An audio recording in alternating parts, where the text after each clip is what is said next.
وہ جنتیوں کو جاتے ہوئے دیکھتی رہ گئی۔ اس کی آنکھوں کے سامنے جنتی لوگ، جن کے اعمال کے بدلے انہیں جنت کا خزانہ ملا تھا، بڑی خوشی سے جنت کے باغات کی طرف دوڑے جا رہے تھے، اپنے محلات کی طرف بڑھ رہے تھے، جن کا ان کے رب نے قرآن میں ان سے وعدہ کیا تھا۔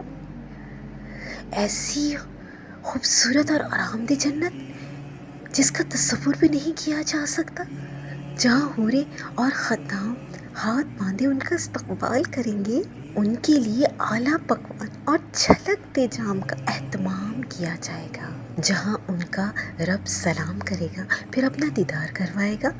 وہ یہ سب سوچ کر پچھتاوے اور غم سے ڈھال پیچھے کھڑی ان کو جاتے ہوئے دیکھ رہی تھی، اور خود کو سنبھال نہ سکی تو زمین پر گر پڑی۔ جب اس کی نظر اٹھی اپنی پناہ گاہ کی طرف، جو اس نے دنیا کے عارضی مزوں اور آسائشوں کے بدلے خریدی تھی، کیا دیکھتی ہے کہ وہاں آگ کا سمندر ٹھاٹے مار رہا ہے اور جہنم دہاڑ رہی ہے۔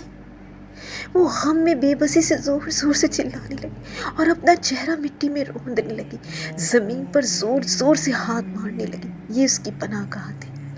جہنم کتنی ہی بری پناہ گاہ ہے۔ اس کو اپنے گناہوں کی وجہ سے خود پر غصہ آ رہا تھا۔ اس کے ذہن میں وہ سب لمحات آ رہے تھے جب وہ دنیا کی زندگی میں اللہ سبحانہ و تعالیٰ کے مقابلے میں اپنی خواہشات کی پیروی کرتی تھی۔ جب نماز کے لیے بلایا جاتا تھا تو اس کے کان پر جوں تک نہ رینگتی تھی۔ میوزک سننے کو تو جیسے وہ گناہ ہی نہیں سمجھتی تھی۔ روزہ رکھے بھی تو فلمیں اور ڈرامے دیکھ کر ٹائم پاس کرتی تھی۔ وہ زور سے چلائی اور آوازیں لگانے لگی، یا رب بس ایک اور موقع، ایک آخری موقع، اب میں آپ کی فرمانبرداری کروں گی، کبھی نماز ضائع نہیں کروں گی، کبھی نہیں۔ لیکن اب وقت ختم ہو چکا تھا، جو مہلت اللہ سبحانہ وتعالیٰ نے دی تھی نا، وہ ختم ہو چکی تھی۔ وہ دن آ گیا تھا جس کے آنے میں وہ شک میں مبتلا تھی۔ ہاں، وہ شک میں مبتلا تھی، تبھی وہ گناہوں میں اتنا آگے چلی گئی تھی کہ وہ اپنے رب کو ہی بھول گئی تھی۔ اس نے اپنے رب کے ہی حکم کو بوجھ بنا لیا تھا۔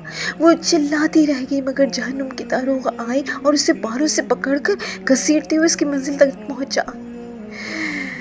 اللہم انی اسألک الجنۃ، اے اللہ مجھے جنت میں داخل کرنا، آمین۔